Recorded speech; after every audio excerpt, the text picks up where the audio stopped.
अस्सलामुअलैकुम वरहमतुल्लाहि वबरकातुहू। आज हम क्लास 9th की बायोलॉजी का chapter 1 topic number 1.1.1 divisions and branches of biology cover करेंगे। तो सबसे पहले हम देखते हैं डिवीजन्स ऑफ बायोलॉजी। बायोलॉजी की डिवीजन्स कौन कौन सी हैं। तो जो मेन डिवीजन्स हैं बायोलॉजी की वो तीन हैं। सबसे पहली जो डिवीजन है that is zoology.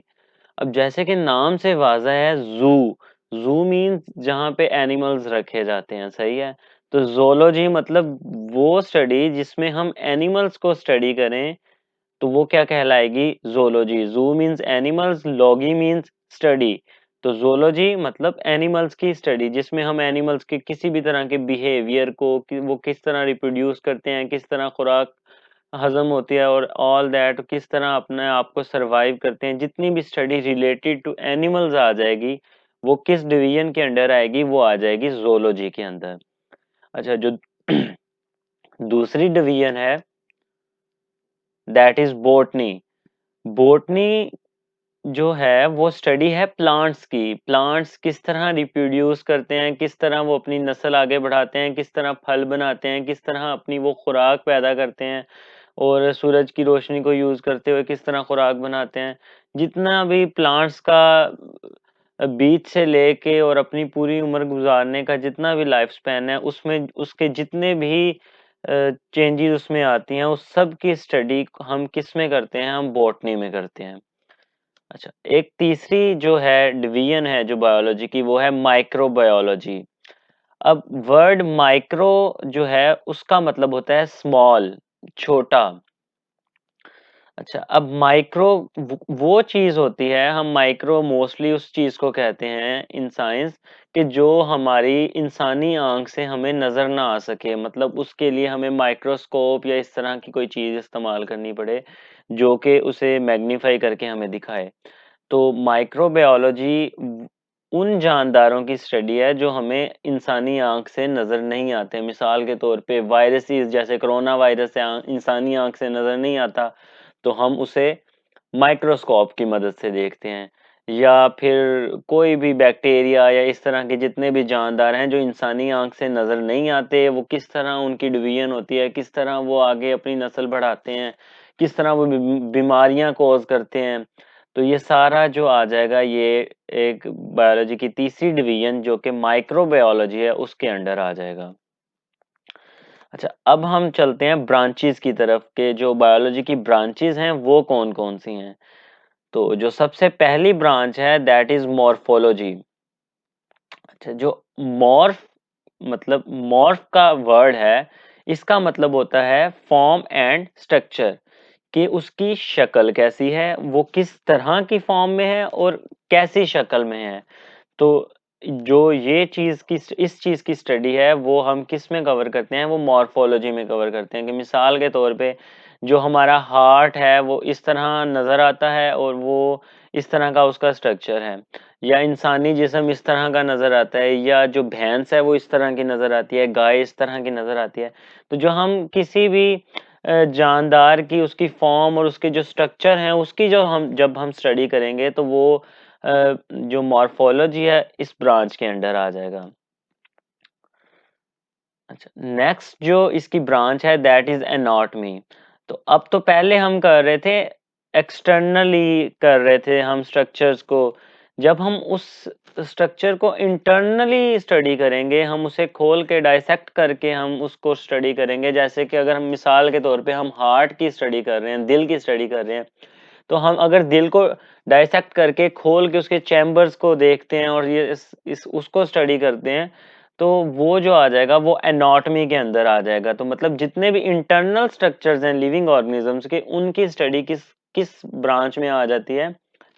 That is anatomy. अच्छा, जो अगली ब्रांच है जो बायोलॉजी की तीसरी ब्रांच है वो है हिस्टोलॉजी।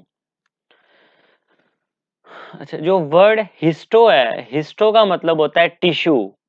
तो माइक्रोस्कोपिक स्टडी, अब टिश्यू क्या होते हैं? जब मुख्तलिफ सेल्स इकट्ठे या मतलब एक तरह के सेल्स जब इकट्ठे कोई एक फंक्शन परफॉर्म करने लग जाते हैं, वो टिश्यू होता है। जैसे कि हमारी बाजू में मसल टिश्यू हैं जो कि हमारी बाजू को ऊपर नीचे मूव कराने में मदद करते हैं। अब एक तरह के सेल्स इकट्ठे हुए, उन्होंने इकट्ठे होकर क्या बना दिया, टिश्यू बना दिया। तो जो माइक्रोस्कोपिक स्टडी है टिश्यूज की, वो किस ब्रांच के अंडर आती है, वो आती है हिस्टोलॉजी के अंदर अंडर। अच्छा, अब अगली ब्रांच देखते हैं कि अगली ब्रांच कौन सी है। अगली ब्रांच है सेल बायोलॉजी। जो सेल बायोलॉजी है ये स्टडी है सेल्स की। सेल्स की स्टडी, हम उसका स्ट्रक्चर भी उसमें स्टडी करते हैं कि वो जो सेल है वो देखने में कैसा है। जैसे कि एनिमल, इन जानवरों का सेल मुख्तलिफ होता है, प्लांट्स का सेल ज़रा रेक्टेंगुलर फॉर्म में होता है, ज़रा मतलब चौरस होता है। तो वो और तरह का होता है इसका स्ट्रक्चर, और एनिमल सेल का स्ट्रक्चर और तरह का होता है, और फिर उसका फंक्शन भी डिफरेंट है। अब एनिमल सेल्स के फंक्शन और तरह के हैं, प्लांट सेल के फंक्शन और तरह के हैं। तो जो हम सेल का स्ट्रक्चर और सेल का जो काम है वो किसके अंदर, किस ब्रांच के अंडर हम स्टडी करते हैं, दैट इज सेल बायोलॉजी। अच्छा, इस ब्रांच के अंडर एक और चीज भी हम स्टडी करते हैं कि जो सेल है वो डिवाइड किस तरह हो रहा है, कि वो एक से दो कैसे हो रहा है, वो कहाँ से आ रहा है, कैसे बन रहे हैं सेल, और कैसे सेल बनी जा रहे हैं आगे से आगे। तो इस सारी स्टडी भी, ये सारी स्टडी भी किस ब्रांच के अंडर आ जाती है, ये ब्रांच सेल बायोलॉजी है। अच्छा, जो अगली ब्रांच है दैट इज फिजियोलॉजी। अच्छा, नाम से वाज़े है कि फिजियो का मतलब होता है फंक्शंस। तो ये ब्रांच जो हमारे डिफरेंट पार्ट्स वो किस तरह फंक्शन पर मतलब अपना फंक्शन परफॉर्म करते हैं। स्टमक जो है, मैदा है, वो अपना फंक्शन किस तरह परफॉर्म करता है। अच्छा, हार्ट अपना फंक्शन किस तरह परफॉर्म करता है, ब्रेन किस तरह करता है। तो मतलब जो हमारी जिस्मों के डिफरेंट पार्ट्स हैं, मुख्तलिफ हिस्से हैं, वो अपना अपना हमें जिंदा रखने के लिए अपना अपना जो हिस्सा है वो कैसे अदा करते हैं, वो किस तरह अपना किरदार अदा करते हैं, और हम अभी तक जिंदा हैं। तो उन सब की स्टडी जो है वो किस ब्रांच के अंडर आ जाती है, दैट इज फिजियोलॉजी। अच्छा, जो नेक्स्ट ब्रांच है दैट इज जेनेटिक्स। अब जेनेटिक्स क्या है, genetics the study of genes. अच्छा, अब जीन्स क्या होते हैं, जीन्स हमारे सेल के अंदर वो पार्ट हैं जहाँ पे अल्लाह ताला ने हमारी इंफॉर्मेशन रिकॉर्ड की होती है, जो कि पेरेंट्स से हमें मिलती है, कि इसका इसकी शक्ल कैसी होगी, इसका रंग कैसा होगा, इसकी आंख कैसी होगी, इसके बाल कैसे होंगे। या अगर हम पौधों की मिसाल लें कि इसकी हाइट कितनी होगी, ये कितनी यील्ड देगा, कितनी पैदावार आएगी इससे। तो ये सारा कुछ जीन्स पे लिखा होता है।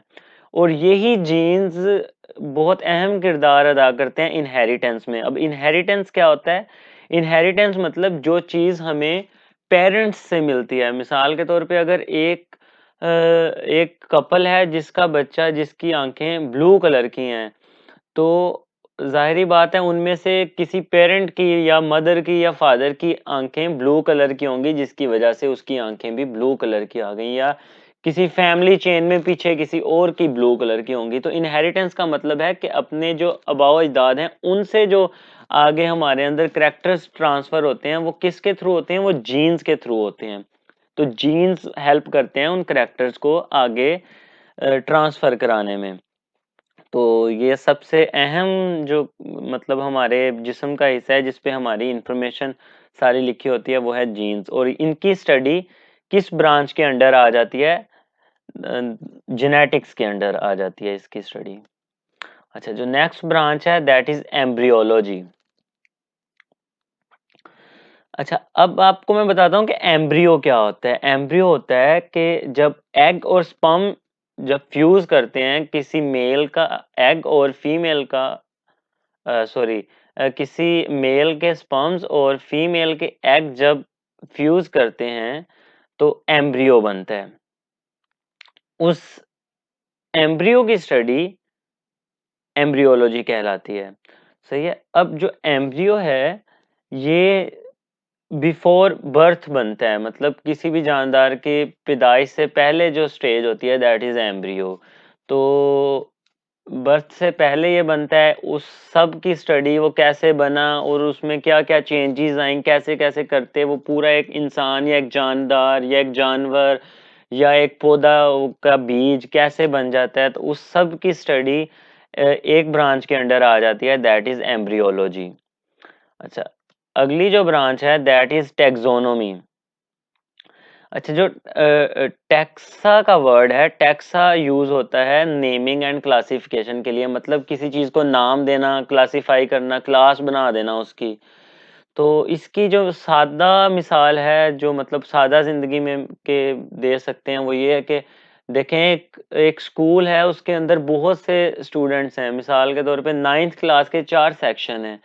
तो अब उन्होंने क्या करते हैं वो लोग कि अब वो 9th के जो 200 बच्चे हैं उनको 50-50 के सेक्शंस में 50-50 बच्चों के सेक्शंस में डिवाइड कर देते हैं, ताकि आसानी से टीचर्स उनके साथ कम्युनिकेट कर सकें, section A, section B, section C, section D. अब उस उन सेक्शंस में भी आगे कोई अगर हमने कोई प्रैक्टिकल एक्टिविटी देनी हो या कुछ भी करना हो, उनको हम मज़ीद फिर आगे ग्रुप्स में डिवाइड कर देते हैं, 5-5 के या 10-10 के।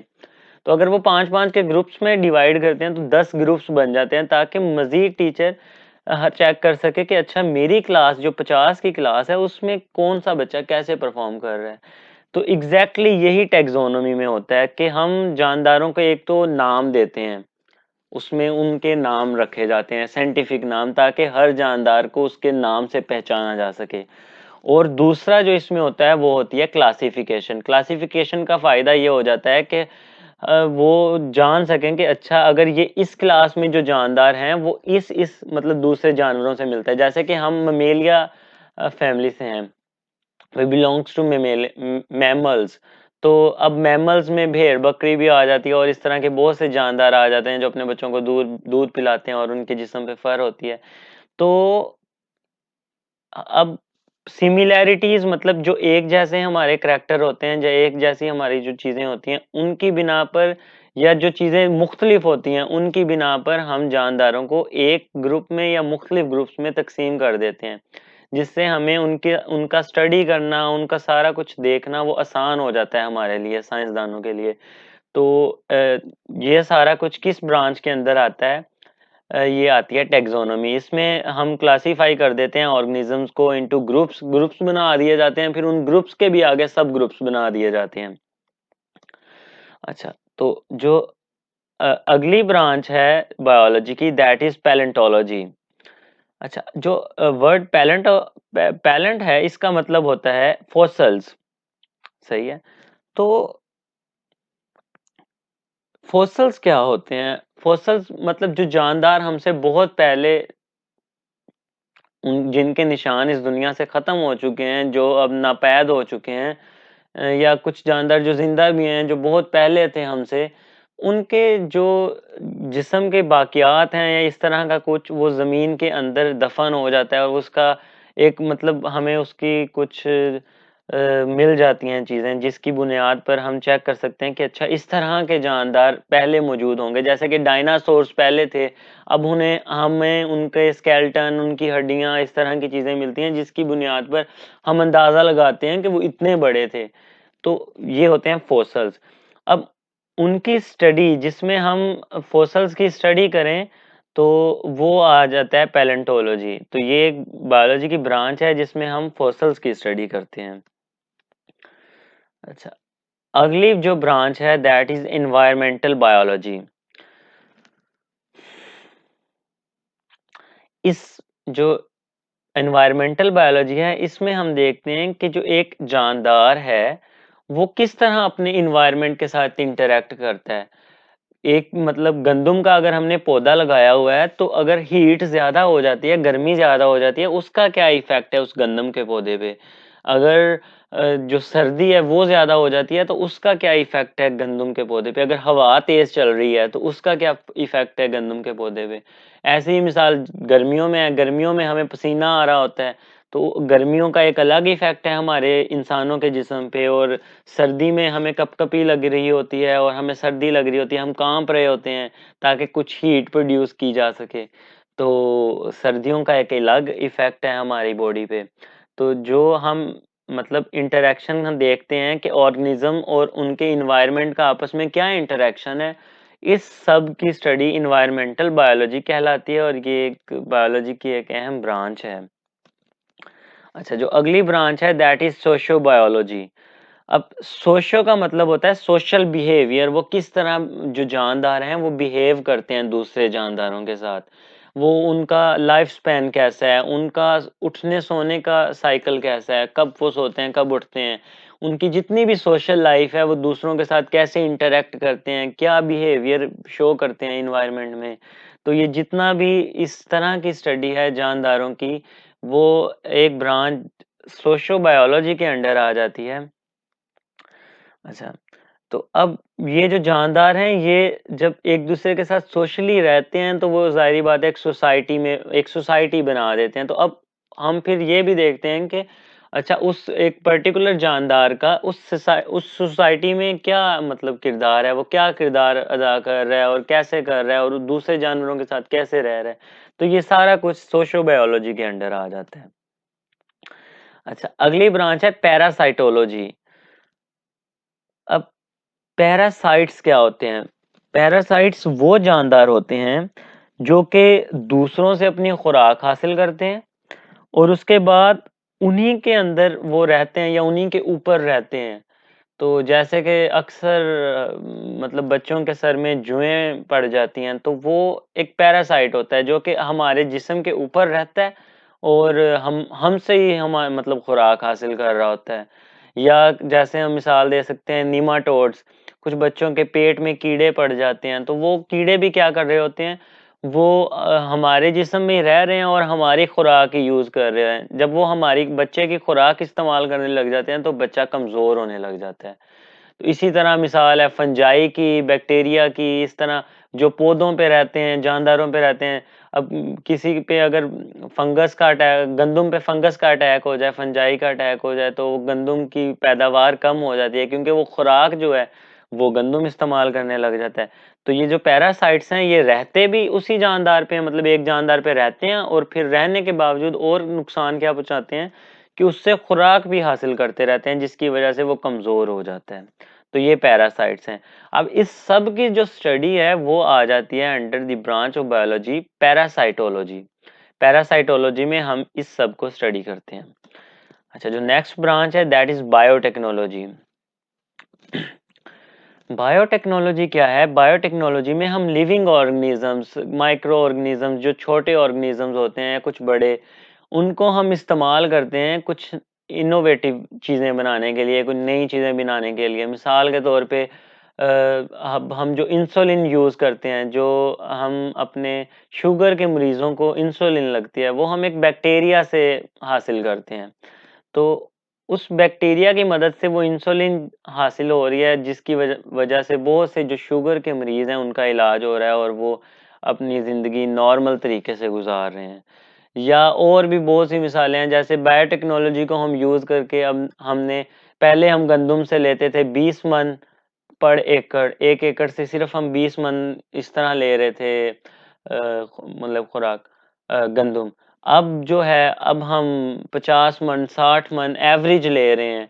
तो वो बायोटेक्नोलॉजी की वजह से हमने उसका जो जेनेटिक मेकअप था उसको इम्प्रूव कर दिया, जिसकी वजह से अब हम उससे ज़्यादा जो है वो यील्ड ले रहे हैं। इस तरह हम जानदारों को यूज़ करते हुए जब दूसरे जानदारों को इम्प्रूव करें for the welfare of Mankind, ताकि हम इंसानियत की खिदमत कर सके, तो वो जो ब्रांच है वो है बायोटेक्नोलॉजी। ये सारा कुछ इस सब की स्टडी बायोटेक्नोलॉजी के अंडर आ जाएगी।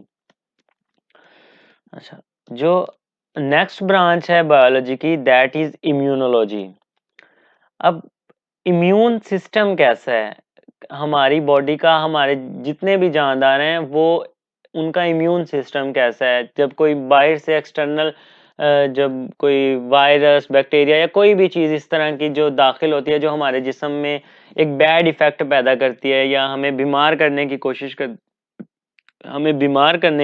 करती है, तो हमारी बॉडी किस तरह रिस्पॉन्स देती है, वो क्या करती है और वो किस तरह उससे फाइट करती है, ये इस सब की स्टडी इम्यूनोलॉजी कहलाती है।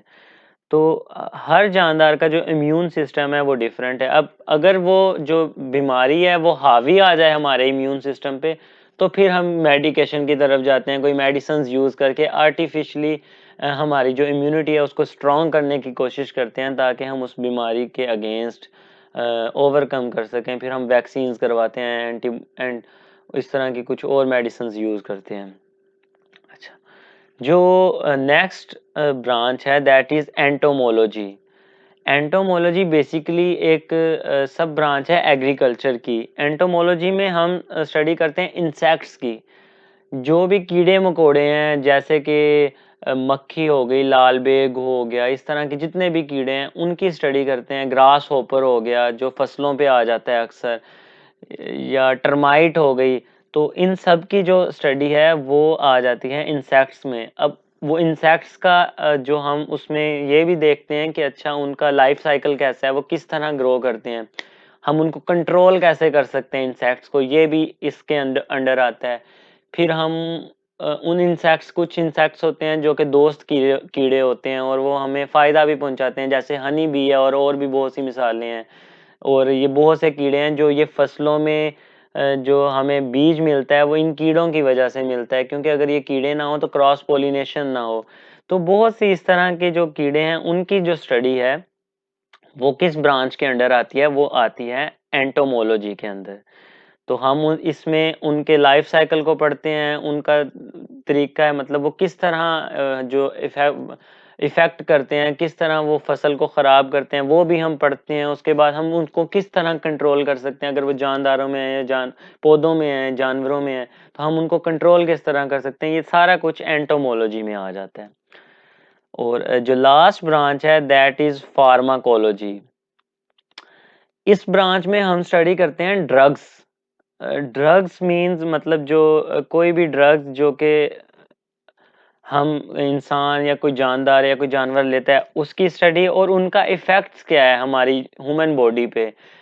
तो इस सब की स्टडी जो है वो फार्माकोलॉजी कहलाती है, और ये अंडर आती है pharmacology branch. That's all for today's topic. और जो आगे करियर्स हैं और जो रिलेशनशिप है बायोलॉजी का अदर साइंसेज के साथ, वो अब हम नेक्स्ट वीडियो में कवर करेंगे।